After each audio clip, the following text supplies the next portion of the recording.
Et bien sûr, il faut vérifier à 1 an. Est-ce que je peux avoir les 3 diapos Comment on fait ça? Merci. Donc nous avons fait une étude multicentrique pour savoir si ça marche. Stent à libérateur de drogue, de médicaments. Les centres génération de stents multicouches. Depuis, il y en a eu 2 autres. Le comité indépendant, excusez-moi du peu, et ce que nous avons recherché, quand on traite un anévrisme thoraco-abdominal, on cherche qui sont perméables. En gros.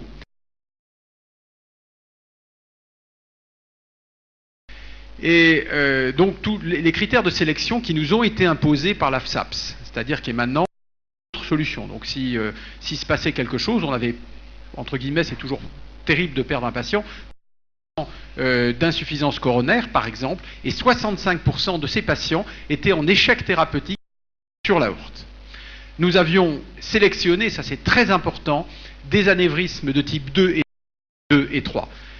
En fait, la procédure, comme vient de le dire le professeur Henry, est une procédure qui est radiation importante chez les patients, et nous avons eu, à 1 an, nous n'avons eu aucune rupture.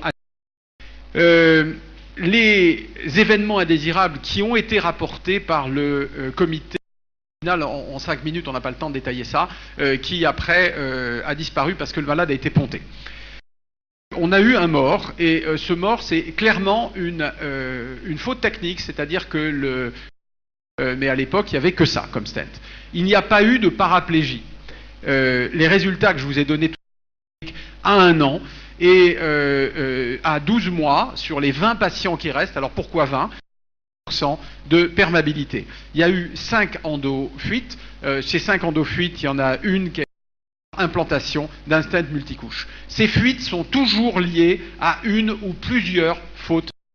Encore, on n'avait pas de courbe d'apprentissage, c'était extrêmement hétérogène. De temps en temps, il y a des centres qui ont inclus un seul patient et l'évolution du volume circulant. Eh bien, en tenant ces critères, on a les 3/4 des années avec une perméabilité du stent principal et une augmentation globale de diamètre qui passe de 68,3 à 55%. Alors on a séparé les groupes en 2.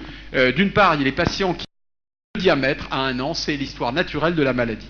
Et les malades qui n'ont pas d'endofuite, on a une augmentation à 3 mm avec une augmentation de 20% du thrombus et une diminution de 20% du volume circulant.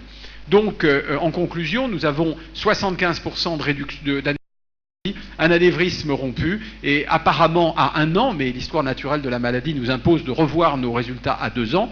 Je vais vous montrer tout de suite sur 3 diapos ce qui se passe. Et bien entendu, on est des professionnels, donc il va falloir prendre, ça n'est pas aussi simple que ça, il faudra dilater les sténoses si elles sont préexistantes, sinon le stent est superposé, mais ça c'est un progrès du fabricant.